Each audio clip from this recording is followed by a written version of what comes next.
네, 오늘 함께 나누는 말씀의 제목은 공평하신 하나님입니다. 여러분, 세상이 공평하다고 생각하세요? 네. 우리가 사는 이 세상이 모든 사람, 또 한 사람 한 사람에게 같은 기회가 주어지고 같은 것이 평등하게 주어지는 세상이던가요?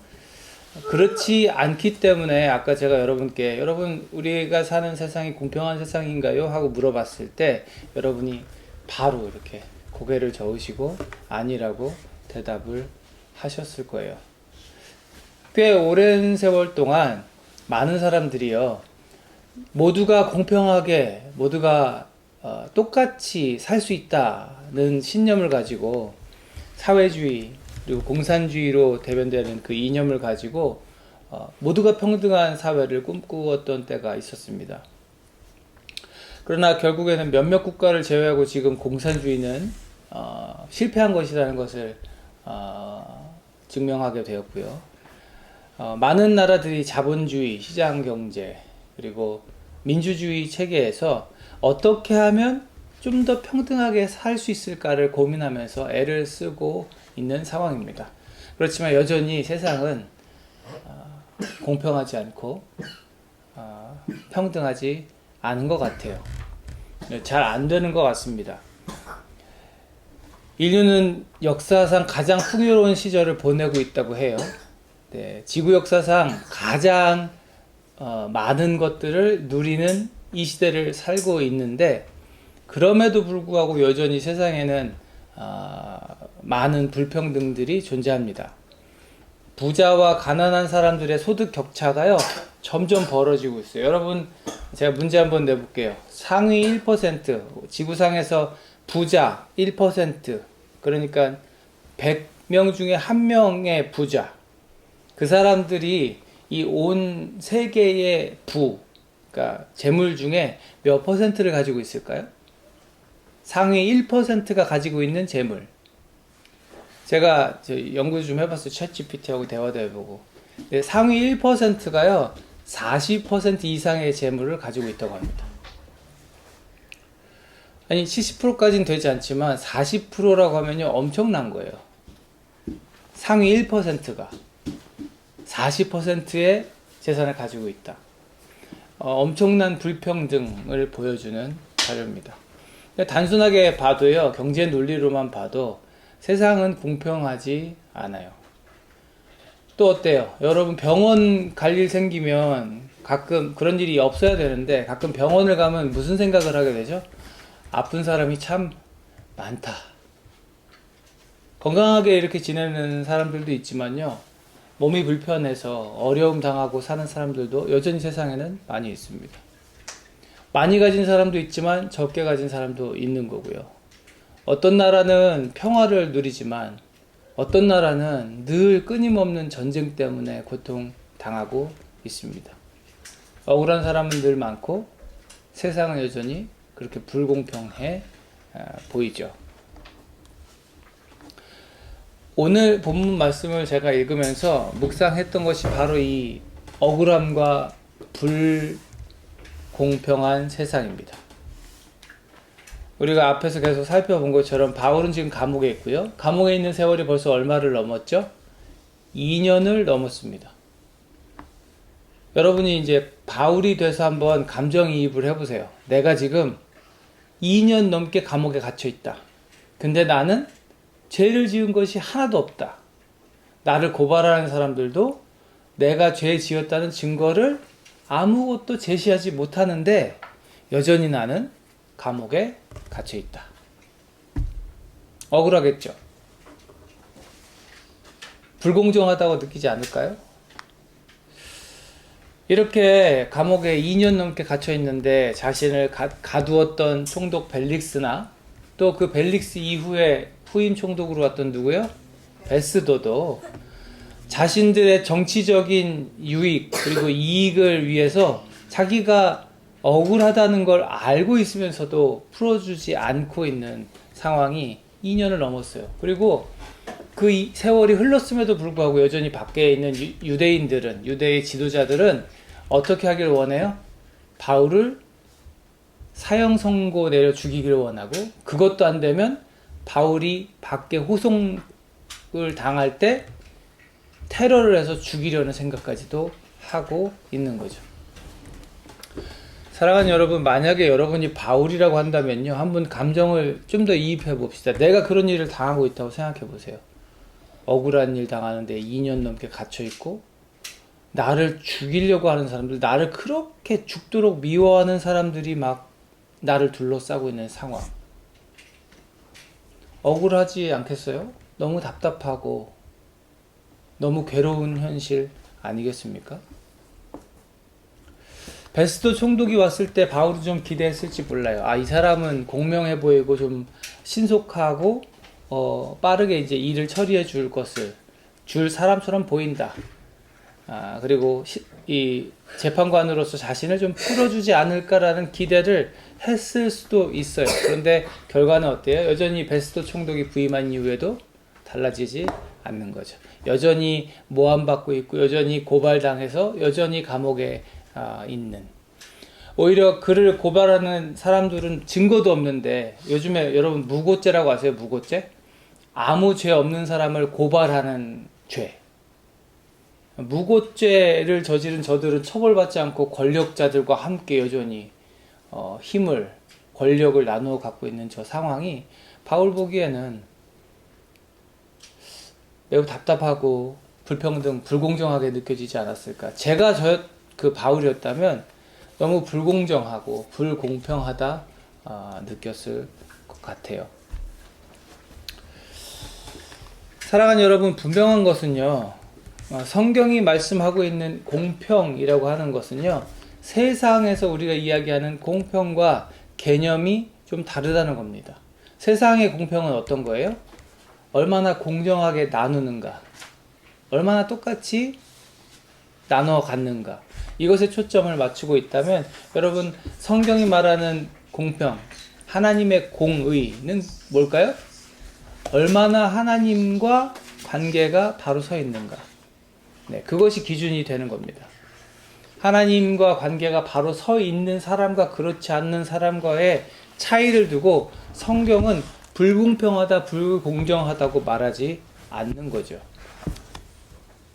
시대를 따라서 세상은요, 그 사회를 주도하는 사람들의 입맛에 맞게, 아니면 권력을 쥔 대다수의 사람들의 다수결에 따라서 불평등을 인정하고 존중합니다. 그렇지 않나요?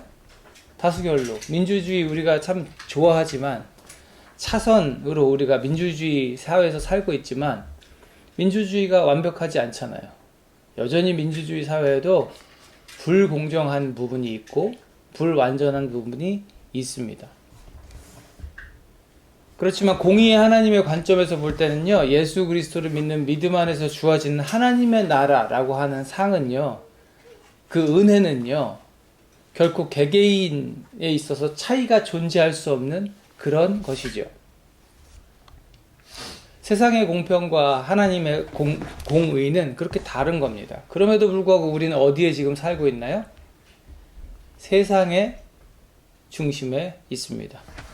그래서 그 불공정함이 주는 억울함, 갑갑함, 그리고 불편한 이런 실제적인 불이익 때문에 어려움 당할 때가 참 많이 있어요. 그리고 그럴 때마다 우리가 어떤 생각해요? 저만 그런 생각하는지 모르겠지만, 이렇게 세상이 불공평한데 하나님 뭐 하시나? 하나님이 계시다면 어떻게 세상이 이럴 수 있는가? 이런 질문 저는 가끔 받거든요. 불의한 세상 가운데 우리는 어떻게 살아야 됩니까? 라는 질문을 받는 거죠.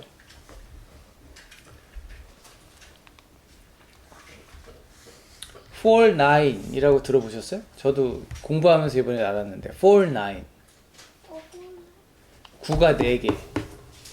99.99% 아니면 999.9로 표시하는데요.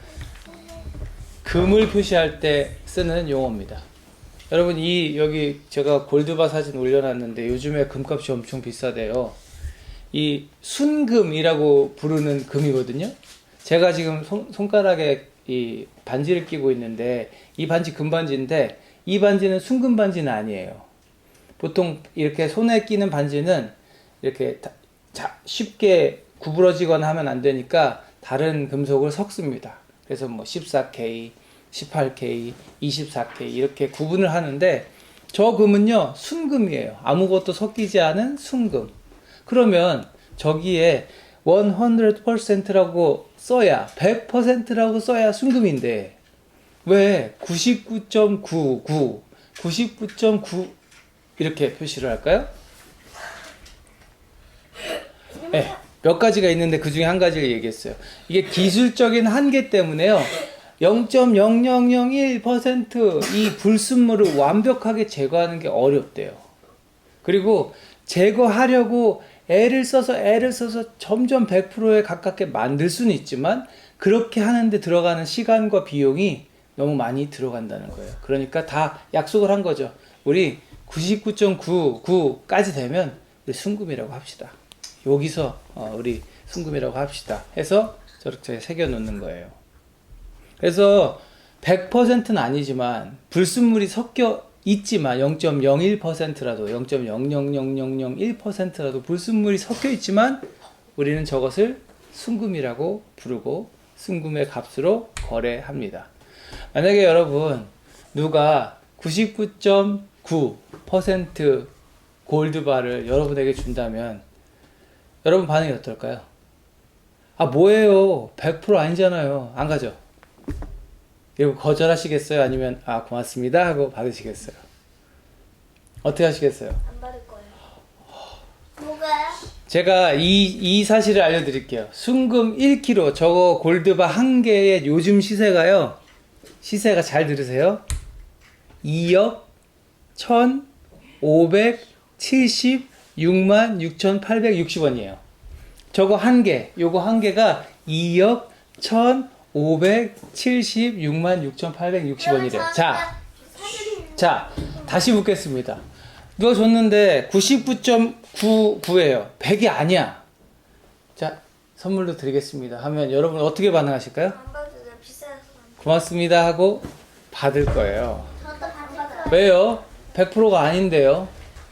0.01%. 어떤 것은 0.1%의 불순물이 섞여 있는데 왜 받으실 거예요?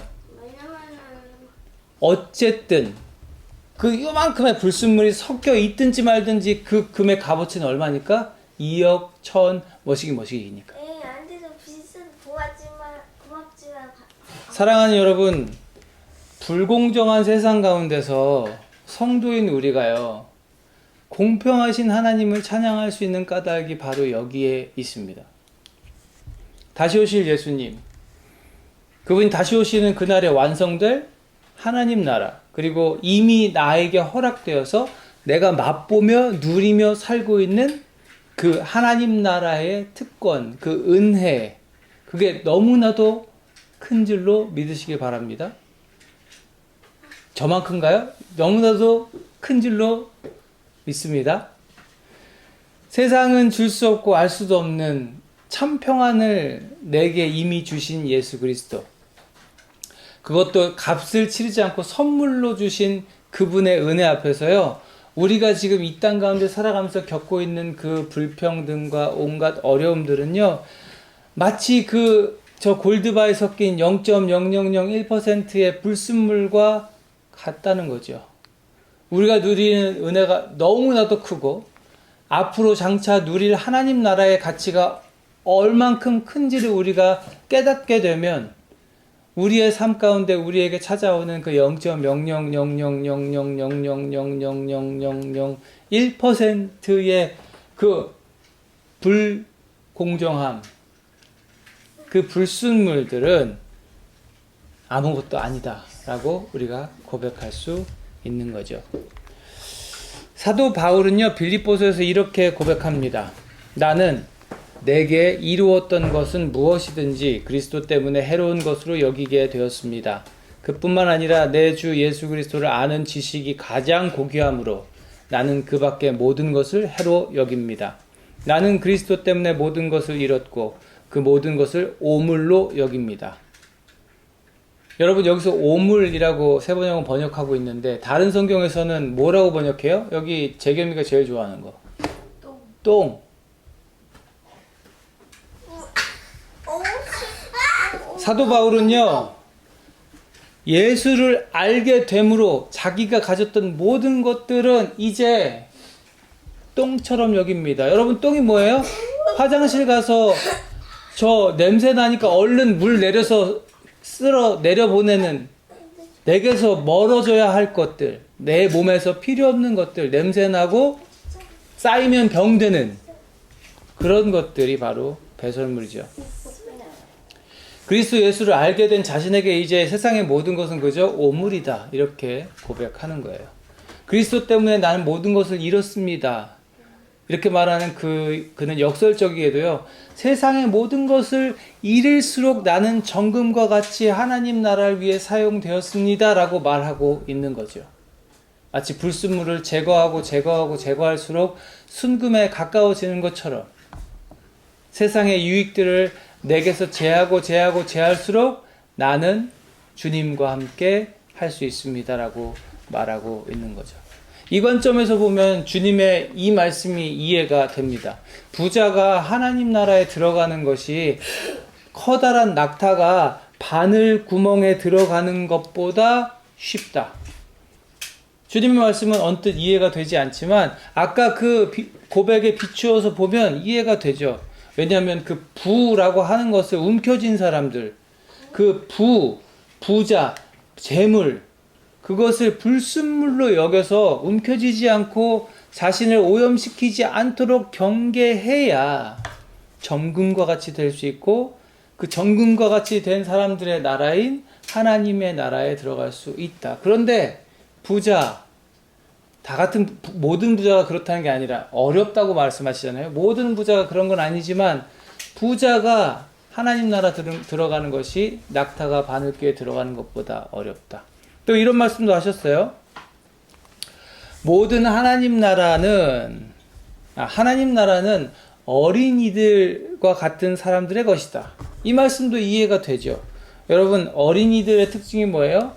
세상의 때가 아직 덜 묻은 사람, 오히려 가진 것이 없는 사람, 부모가 아니면 자기 혼자는 뭘 할 수 없는 지경에 처한 사람, 그렇게 가진 게 없고 손에 쥔 게 없어서 오히려 주님만 의지할 수밖에 없는 그런 어린아이와 같은 자들이 하나님 나라를 맛보게 될 것이다. 주님 그렇게 말씀하시면서 어린아이들이 내게 가까이 오는 것을 막지 마라. 어린아이들 많이 안아주셨고 어린아이들 많이 쓰다듬어 주셨어요. 근데 이 어린아이들의 이야기 뒤에 바로 누구 얘기가 나와요? 젊은 부자 이야기가 나옵니다. 젊은 부자가 예수님 찾아와서 그래요. 선생님, 어떻게 하면 영원한 생명을 얻을 수 있겠습니까? 그러니까 율법 지켜라. 율법이 뭔데요? 하나님 사랑하고 이웃을 사랑해라. 아, 제가 그건 이제까지 다 지켰거든요. 그러면 저 영생 얻을 수 있는 겁니까? 예수님께서 그를 눈여겨보시고 사랑스럽게 여기셨다. 진짜로 계명을 잘 지켰던 청년이었나 봐요. 그래서 말씀해 주시죠. 네가 가진 것을 다 팔아서 가난한 자들에게 주고 네가 움켜졌던 걸 놓고 날 따라올 수 있겠니? 그러자 그 젊은 부자가 어떻게 했대요? 그 말씀 때문에 울상을 짓고 근심하면서 예수님에게서 떠나갔더라. 그에게는 자산이 많았기 때문이다. 예수님의 이 이야기가 이해되죠? 주님께서 말씀하시잖아요. 재산을 가진 사람은 하나님 나라에 들어가는 것이 참으로 어렵다. 왜요? 그 재산을 움켜쥐니까. 그 재산을 가지고 그 많은 사람들에게서 왔을 그 불평등을 가지고 그것을 의지하며 사니까. 그런데 성도는 어떤 사람이어야 합니까? 예수 안에서 어떤 것이 진리이고 어떤 것이 거짓인지를 깨달은 사람이어야 하는 거죠. 예수님 믿는 믿음 안에서 무엇이 금이고 무엇이 불순물인지를, 그리고 무엇이 중요하고 무엇이 무의미한지를 깨달은 사람들이 바로 성도여야 하는 거죠. 아까 우리 예배 시작하면서 불렀던 찬양이 있어요. 나라는 찬양이 있어요. 저 이 찬양 제가 고등학교 때 기타 치면서 참 많이 불렀는데 처음엔 곡조가 좋아서 많이 불렀고요. 이 곡을 지은 이 가사를 쓴 송명희 시인에 대해서 알게 되면서 큰 은혜를 받았습니다. 이분이거든요. 아직 살아 계신 것 같아요. 이분이 태어날 때 의사의 실수로 뇌성마비 환자가 됐습니다. 뇌성마비 환자들은요, 몸이 이렇게 뒤틀리고 혼자서는 아무것도 할 수 없는 병을 가진 사람이에요. 장애를 가지고 태어난 거죠. 이렇게 몸이 자꾸 뒤틀어지니까 나중에는 제가 목 디스크 환자잖아요. 목이 자꾸 심하게 뒤틀어지면서 목 디스크가 너무 심하게 와서 혼자서는 앉아 있기도 어려운 상태가 됐대요. 근데 이분이 학교라는 것도 제대로 다니지 못했던 그분이 모태신앙으로서 하나님 앞에 그렇게 물어봤다는 거예요. 도대체 나는 왜 이렇게 태어났냐고. 내가 뭘 잘못했냐고. 그렇게 기도하다가 하나님을 만나게 됐대요. 하나님을 만나게 됐고, 부모님을 원망하고 하나님을 원망하던 자신에게 하나님 나타나셔가지고요, 하나님께서 보게 하신 것들이 있었다고 그래요. 그래서 그분이 나중에 시인이 돼서 많은 시들을 썼고 이 가사를 썼습니다. 나 가진 재물 없으나, 가진 지식 없으나, 남에게 있는 건강 있지 않으나, 나 남이 없는 것 있으니, 나 남이 보지 못한 걸 봤고, 나 남이 듣지 못한 음성을 들었고, 나 남이 받지 못하는 사랑을 받았고, 나 남이 모르는 것을 깨달았네. 그 장애를 가지신 분이 그렇게 고백하는 거예요. 공평하신 하나님이 나 남이 가진 건 나 없지만 공평하신 하나님이 나 남이 없는 것 같게 하셨네.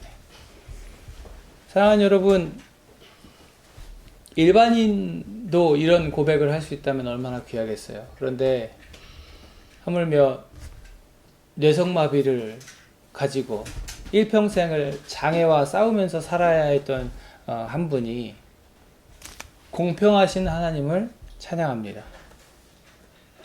그리고 저분의 삶이 지금까지도 책으로, 시로, 노래로 많은 사람들에게 울림을 주고 감동을 주고 또 도전을 주고 있는 거죠.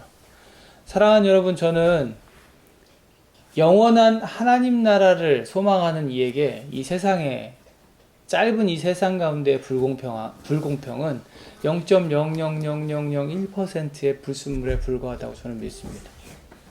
영원한 삶을 바라보는 우리들, 영원한 하나님 나라에 소망을 두고 있는 우리들에게 이 땅의 고난이 아무것도 아닌 것은 분명 맞지만, 찾아오는 그 불순물들이 있지만 그것은 우리가 받을 상급에 비하면 너무나도 작은 것이다. 나와 함께 하시는 하나님을 신뢰하는 우리들에게 세상의 불공평함은 그저 잠깐의 불편함, 잠깐의 어려움이고, 그렇기 때문에 그것이 우리를 절망하게 할 이유가 돼서는 안 된다는 거죠. 사도 바울은 이걸 너무 잘 알고 있는 사람이었어요. 사람들이 볼 때 너무 불평등하고 불공정하고 답답하고 또 어려운 상황에 있지만, 심지어 베스도가 주장하는 것처럼, 베스도가 소개하고 있는 것처럼 바울에게서는 아무런 잘못을 찾을 수 없는 상황임에도 불구하고 갇혀있는 지금 현실이지만, 베스도가 그렇게 얘기해요. 내가 이 사람이 황제한테 상소했기 때문에 황제한테 재판받게 보내야 되는데, 재판받으려면 황제에게 이 사람이 이만저만한 죄를 지었고 이만한 일이 있어서 황제에게 재판받으러 보냅니다라고 편지를 써서, 보고서를 써서 보내야 되는데, 나는 도대체 이 사람이 무슨 죄를 졌는지 찾지를 못했다고. 그 얘기 무슨 얘기예요? 죄가 없다는 얘기예요. 그러니 고발한 당신들이 이 사람이 무슨 죄를 졌는지 좀 알려달라고 내가 편지 좀 쓰게. 오늘 본문의 상황은 그 상황인 거죠. 이렇게 아무런 죄를 찾을 수 없는 사람이 2년 넘는 세월 동안 감옥에 갇혀 있을 때, 고통받고 있을 때, 정치인들의 유익을 따라 여전히 감옥에서 고통받고 있을 때, 얼마나 억울한 이었겠습니까? 그리고 지금 여러분 말씀 보시면요, 이 사람을 둘러싸고 재판하겠다고 앉아있는 사람들의 면모를 한번 보잖아요. 도무지 죄 없는 사람이 없어요. 벨릭스 총독도 그랬고, 오늘 말씀에 나오는 아그리빠 왕, 그리고 아그리빠 왕이 데리고 온 버니게라는 그 누이 동생도요, 형제간인데 부적절한 관계예요. 그러니까 윤리적으로, 도덕적으로 제대로 된 사람들이 아닌 사람들이 더 많이 가졌다고, 더 큰 권력을 가졌다고 위에 앉아서 죄 없는 바울을 재판하고 있는 거죠. 이게 얼마나 불공정한 상황입니까? 바울을 고발한 대제사장들이나 유대인들은 또 어떻고요? 그 사람들이 율법을 지킨다고 하면서 탈을 쓰고 뒤로 얼마나 나쁜 짓들을 많이 했는지 알지 못해요. 근데 그 사람들이 어떻게 해요? 위엄을 갖추고 나와서, 그러니까 안 그런 척, 자기들 가진 권세와 이런 것들을 화려하게 치장하고 보여주면서 높은 자리에 앉아서 죄 없는 바울을 지금 심판하고 있는 거죠. 그런데 이런 상황에서 여러분, 하나님은 일하고 계시는 줄 믿습니다. 죄 없음에도 불구하고 죄인으로 여겨졌던 바울이 상소를 했죠. 그 황제에게 가겠다고 하는 그 말 때문에 어떤 일이 이루어지죠? 이제 사도 바울은 로마로 가게 됩니다. 배를 타고 먼 여정을 가는 그 동안에 사도 바울이 뭐 했을까요? 복음을 전했습니다. 주의 말씀이 이루어진 거죠. 이는 내가 임금들과 이스라엘 자손들 앞에 가지고 갈 내가 택한 내 그릇이다. 예루살렘에서 증언하는 것 같이 로마에 가서도 증언하여야 한다 라고 하셨던 주의 말씀이 바울을 통해 이루어지는 거죠. 사랑하는 여러분, 저는 하나님께서 택하신 그릇이었던 이 바울을 하나님이 쓰시면서 기뻐하셨을 거라고 믿습니다. 그리고 하나님께 쓰임 받았던 그 그릇이었던 바울도 이 모든 불공정한 상황 가운데서, 불공평한 상황 가운데서 그럼에도 불구하고 자신의 인생을 통해 영광 받으셨던 하나님으로 인해 기뻐했을 거라고 믿습니다. 그러니까 이렇게 고백하죠. 나는 나의 달려갈 길을 다 달리고 내가 받은 사명, 은혜의 복음 증언하는 일을 다 하기만 하면 난 내 목숨이 조금도 아깝지 않습니다. 히브리서 11장 6절 말씀 우리 다 같이 우리 읽어봅시다. 시작. 믿음이 없이는 하나님을 기쁘시게 해드릴 수 없습니다. 하나님께 나아가는 사람은 하나님이 계시다는 것과 하나님은 자기를 찾는 사람들에게 상 주시는 분이라는 것을 믿어야 합니다. 아멘입니다. 저와 여러분이 하나님을 기쁘시게 해드리는 믿음의 사람들 다 되었으면 좋겠습니다. 하나님 나라 백성으로서 저 세상 가운데, 불공평한 세상 가운데서, 그 불공평함 가운데서 주눅들지 않는 저와 여러분 되었으면 좋겠습니다. 순도 99.99%의 정금처럼 믿음을 가지고 항상 기뻐하며 범사에 감사할 수 있는 저와 여러분 되었으면 좋겠습니다. 골드바 하나에 2억 얼마라고 그러니까 사람들이 우와 하잖아요. 저도 검색하면서 깜짝 놀랐어요. 우와. 근데 여러분, 99.99%의 순도를 가진, 아니 100%의 믿음을 확신하는 그 성도의 삶은요, 그 금덩이, 세상의 금덩이를 다 갖다 주어도 아깝지 않을 만큼 아름다운 삶이 되는 줄로 믿습니다. 여러분의 삶의 가치는 그렇게 하나님 앞에서 무엇과 바꿀 수 없는 위대하고 놀라운 삶인 것이죠. 우리 공평하신 하나님을 찬양하는 한 주가 되었으면 좋겠습니다. 어제 요 앞에서 교통사고 난 거 봤잖아요. 언제 어떻게 우리에게 사고가 찾아올지 몰라요. 언제 어떻게 일이 벌어질지 모릅니다. 어제 저희 유스그룹 한 아이가 그 얘기 하더라고요. 메트로타운에서 놀다가 6시쯤 해가지고 거기 빠져나와서 집으로 가는 버스 탔는데 빠져나오자마자 거기서 총기 사고가 있었다고. 어떤 일이 어떻게 벌어질지 우리는 알 수 없습니다. 죄악이 가득한 세상 가운데 살고 있기 때문이죠. 우리는 여전히 불공평한 세상 가운데 살아갑니다. 그렇지만 공평하신 하나님을 찬양할 수 있는 것은 지금도 살아 역사하시는 하나님, 우리를 통해 하나님 나라를 이루어 가시는 그 하나님이 언제나 공의로운 그 하나님이 우리와 함께 하심을 믿기 때문입니다.